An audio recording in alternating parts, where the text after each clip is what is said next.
Hello friends, आप सभी कैसे हैं। मैं उम्मीद करता हूँ सभी ठीक होंगे। सो यहाँ फ्रेंड्स हम देखने वाले एक इंपॉर्टेंट और एक इंटरेस्टिंग टॉपिक के बारे में, जिसका टाइटल है save form data via AJAX request. बिल्कुल जिस प्लगइन को हम कंटिन्यू कर रहे हैं, that is student management system.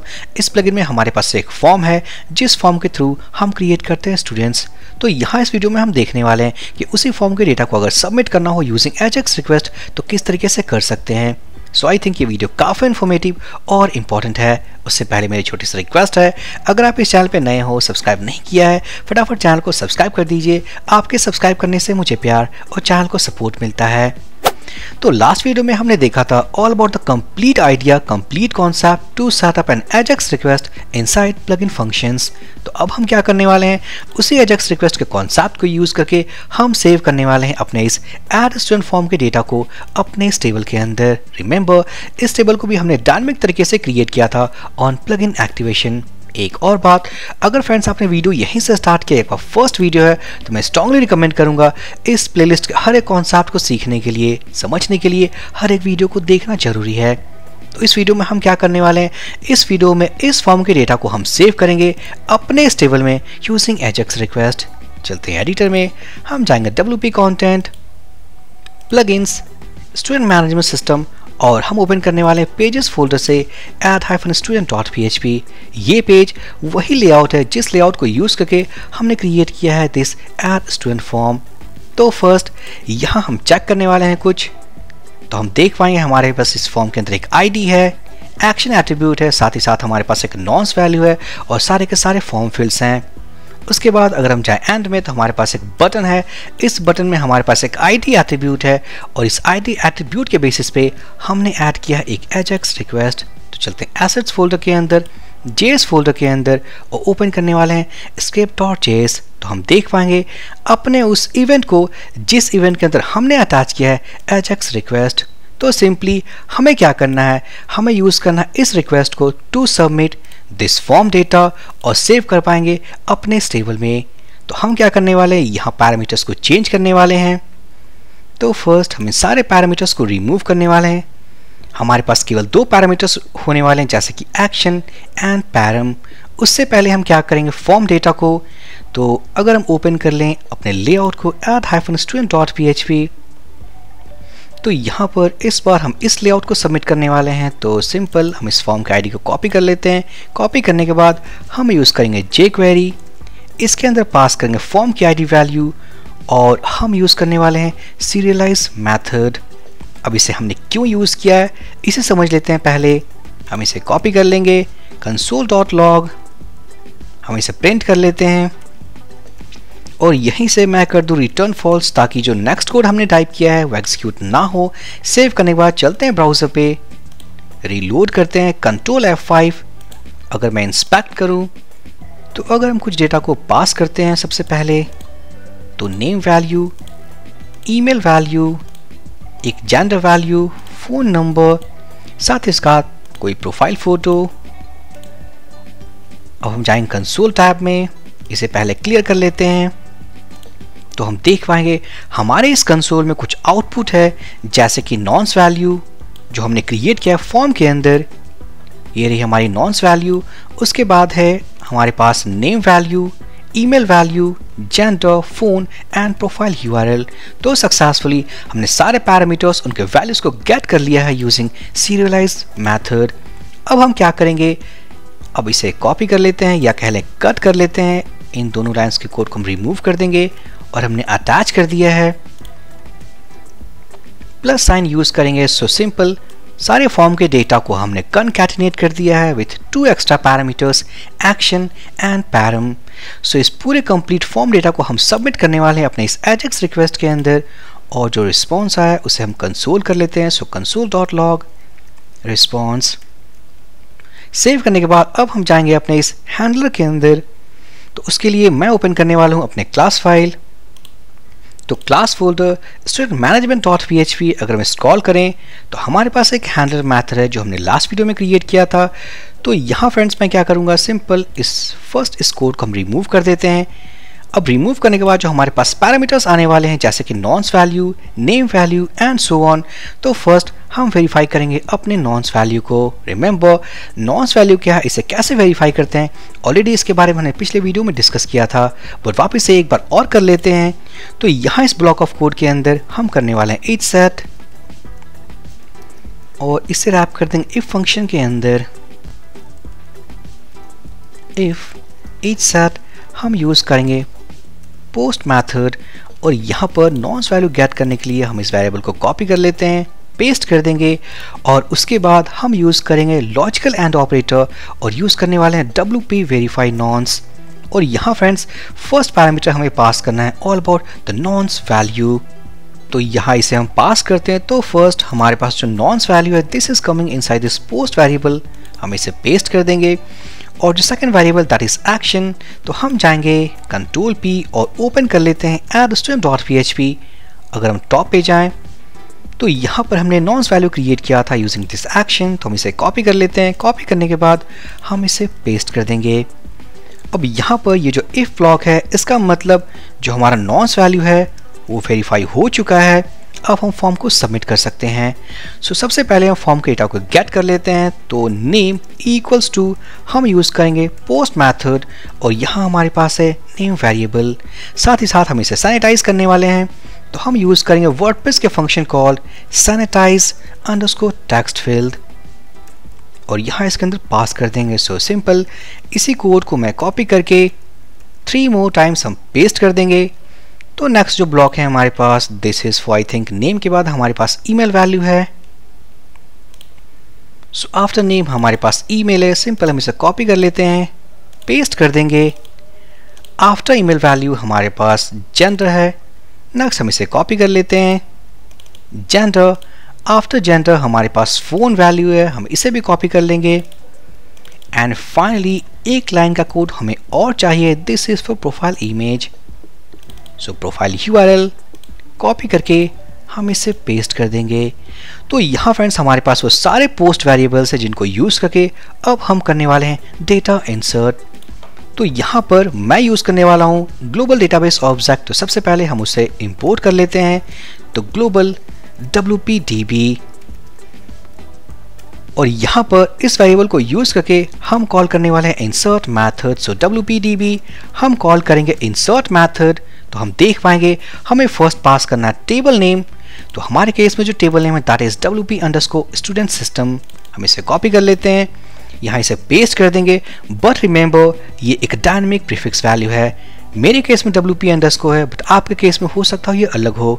तो डायनेमिक तरीके से गेट करने के लिए हम जाएंगे यहाँ पर और यूज करेंगे टेबल प्रीफिक्स एक variable equals to global database object और हम कॉल करेंगे प्रीफिक्स प्रॉपर्टी। तो सिंपली हम इसे कॉपी कर लेते हैं इस वेरिएबल को।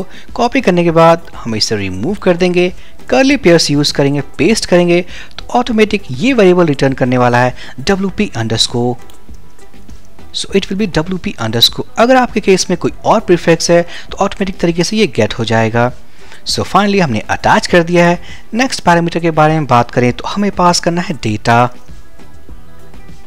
तो इसके सेकंड वैल्यू में हम पास करने वाले एक एरे और इसके अंदर होने वाला की वैल्यू पेयर्स।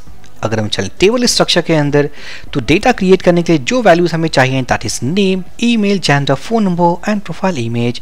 ये जो आईडी है this is auto increment created at एक डिफॉल्ट वैल्यू के साथ that is current time stamp. तो हमें चाहिए केवल name, email, gender, phone number and profile image. तो एक एक करके सारे कॉलम्स को हम यहाँ पास करने वाले हैं। सो नेम, नेक्स्ट हमारे पास है email, gender, profile image and here we have phone. एक बार क्रॉस चेक कर लेते हैं। So profile image, phone number and everything is okay. Now finally अब हम क्या करेंगे, हर वैल्यू को अटैच करने वाले हैं। सो नेम के केस में नेम, देन हमारे पास है email, so it will be email. Gender के केस में ये होने वाला है जेंडर। प्रोफाइल के केस में ये होने वाला है profile URL and phone number के केस में होने वाला है दिस इज फोन। तो सक्सेसफुली यहाँ फ्रेंड्स हमने क्रिएट किया स्टूडेंट। अब यहाँ पर इस ब्लॉक ऑफ कोड के बाद इसका मतलब डेटा क्रिएट हो चुका है, तो हम चेक कर लेते हैं, कंफर्म कर लेते हैं। तो यहाँ फ्रेंड्स मैं गेट करना चाहूँगा इंसर्ट आईडी या कह लें student ID equals to WPDB और हम कॉल करेंगे insert underscore ID। अब ये क्या है, तो सिंपली जैसा कि हम जानते हैं अपने टेबल स्ट्रक्चर के अकॉर्डिंग कि हमारे पास एक कॉलम है जो कि ऑटो इंक्रीमेंट है। तो कहने का मतलब है जब ये मेरे एक रो को इंसर्ट करेंगे तो रो इंसर्ट होने के बाद ऑटोमेटिक तरीके से एक आईडी वैल्यू जनरेट होगी, दैट इज आईडी वैल्यू। तो हम क्या करेंगे, उसको गेट करेंगे और स्टोर करेंगे ताकि हम ये चेक कर सके अगर डेटा क्रिएट हुआ है तो इसका मतलब हमारे पास एक आईडी वैल्यू है। तो यहाँ क्या करेंगे, सिंपल स्टूडेंट आईडी अगर वो ग्रेटर देन 0 है इसका मतलब डेटा क्रिएट हो चुका है, डेटा क्रिएटेड,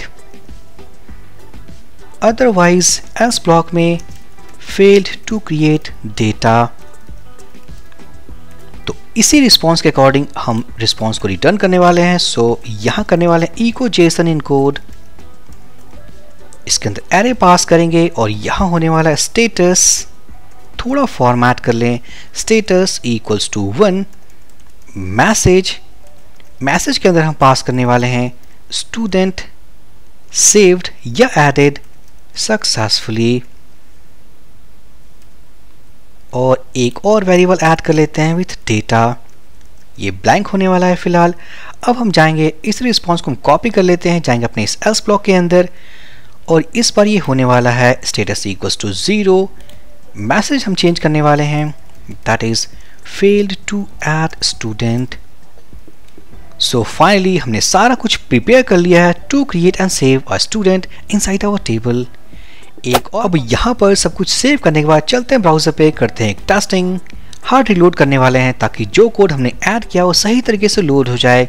उससे पहले जाएंगे टेबल में, रिलोड करेंगे, we don't have any data. फटाफट से एक डेटा को हम क्रिएट करने वाले हैं अपने इस फॉर्म को यूज करके। चलिए फिल करते हैं। तो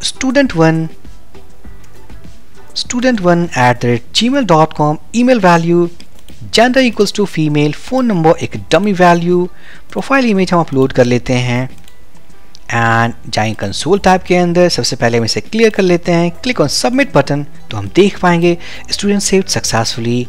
जाएंगे टेबल के अंदर, रिलोड करते हैं तो फ्रेंड्स हम देख पाएंगे हमारे पास एक स्टूडेंट क्रिएट हो चुका है यूजिंग एजेक्स रिक्वेस्ट कॉन्सेप्ट। अब यहाँ पर थोड़ा और अट्रैक्टिव हम क्या कर सकते हैं कि जो इन्फॉर्मेशन या कह लें जो हम इन्फॉर्मेशन को देख सकते हैं student saved successfully, instead of console अगर हमारे पास एक अलर्ट हो, एक मैसेज बॉक्स हो ताकि हम ये इन्फॉर्म कर सकें डेटा क्रिएट हो चुका है। तो यहाँ फ्रेंड्स हम यूज़ करने वाले हैं एक jQuery plugin that is toaster. सबसे पहले हम उसे सर्च करेंगे toaster.js। तो हमारे पास एक लिंक आने वाला है ऑफ github.com, हम इस पर क्लिक करते हैं। क्लिक करने के बाद इसके रिपोजिटरी में हम स्क्रॉल करेंगे तो यहाँ पर हमारे पास कुछ सीरियल लिंक्स हैं दैट इज ऑफ मिनीफाइड। तो सिंपल इन दोनों फाइल्स को हम डाउनलोड करेंगे ताकि इसके फीचर्स को हम यूज़ कर सकें। तो हमारे पास एक फाइल है that is toaster.mean.js and toaster.mean.css। एक और बात, इस प्लगइन को हम क्यों यूज़ कर रहे हैं, इसलिए यूज़ करें ताकि डेटा सेव होने के बाद अगर एक अलर्ट आ जाए, इंस्टेड कि हम कंसोल में चेक करें हमारे पास एक मैसेज आए दैट इज कि डेटा सेव हो चुका है। तो उसे डिस्प्ले कराने के लिए हम एक प्लगइन को यूज़ करने वाले हैं। तो उसके लिए सबसे पहले हम इसे ओपन कर लेते हैं, JS फाइल, CSS फाइल, हम इन दोनों फाइल्स को सेव करेंगे अपने प्लगइन फोल्डर के अंदर। तो सिंपल सेव करने के लिए जैसे कि ये toaster.mean.js है, राइट क्लिक, हम क्लिक करेंगे सेव एज और इसे सेव करेंगे। यहाँ पर मैंने सेम प्रोसेस को यूज़ करके दोनों फाइल्स को सेव कर लिया है। चलते हैं फोल्डर स्ट्रक्चर में, हमारे पास दो फाइल्स हैं, इनको कट कर लेते हैं WP कंटेंट के अंदर, प्लगइन्स के अंदर हमारा वो प्लगइन, हम जाएंगे एसेट्स के अंदर, हम इसे पेस्ट कर देते हैं। इस फाइल को हम मूव करेंगे CSS फोल्डर के अंदर और इसे मूव करने वाले हैं JS फोल्डर के अंदर। सो प्लगइन्स फाइल्स को पुट करने के बाद हम जाएंगे अपने एडिटर में और यहाँ फ्रेंड्स जहाँ हमने ऐड किया था अपने स्क्रिप्ट और CSS फाइल्स को, यहाँ पर एक लाइन ऑफ कोड को हम और ऐड करने वाले हैं। जैसे कि मैं इस कोड को कॉपी करके पेस्ट कर दूंगा और यहाँ पर हम ऐड करने वाले हैं टोस्टर CSS इसी तरीके से। और यहाँ पर सबसे पहले हम उस फाइल को भी लिंक कर दें, हम इसे कॉपी कर लेते हैं, रीनेम, कॉपी कर लिया। कॉपी करने के बाद CSS फोल्डर के अंदर से जो फाइल हमें लिंक करना है that is all about toaster.mean.css। सो इसी पैटर्न में हम जाएंगे जावास्क्रिप्ट की तरफ और यहाँ पर इस कोड को हम कॉपी कर लेते हैं, पेस्ट कर देंगे। हम जाएंगे JS फोल्डर के अंदर और यहाँ से इस फाइल के नेम को हम कॉपी कर लेते हैं। कॉपी करने के बाद इस बार ये होने वाला है toaster-js, ये एक हैंडल आईडी है, इसका मीन्स स्क्रिप्ट आईडी, और यहाँ से इस फाइल को हम लिंक करेंगे from assets folder, JS folder and toaster. अगर हम एक लाइन का कमेंट और ऐड कर दें, this is for means message plugin के नाम से, हम इसे कॉपी कर देते हैं और यहाँ पेस्ट कर देंगे।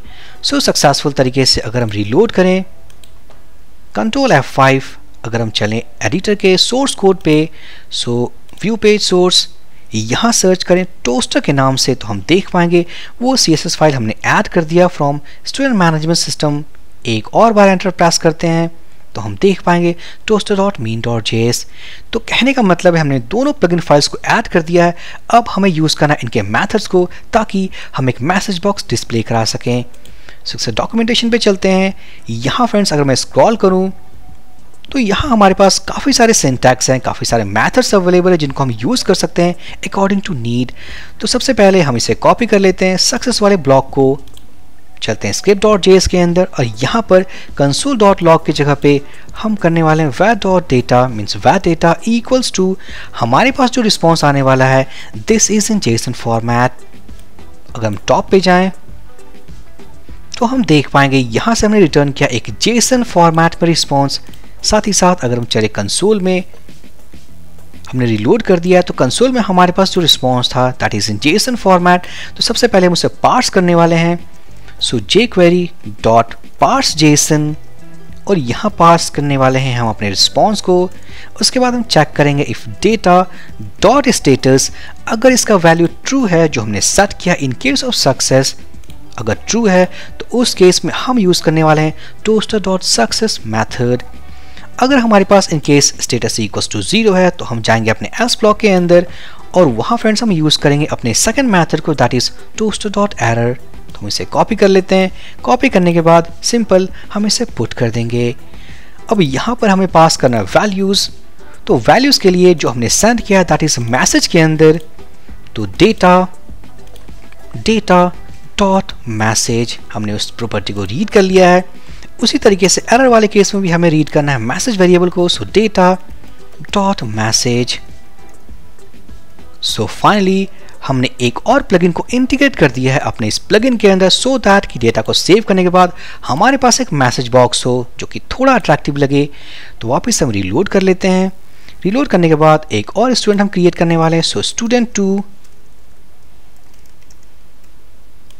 email value student2@gmail.com, gender female, phone number dummy value, upload profile image select कर लेते हैं, क्लिक करेंगे सबमिट बटन तो हम देख पाएंगे student save successfully and this is coming because हमने यूज़ किया है टोस्टर jQuery प्लगइन। एक और बात, मैसेज आने के बाद हम क्या करते हैं, पेज को रिलोड करते हैं।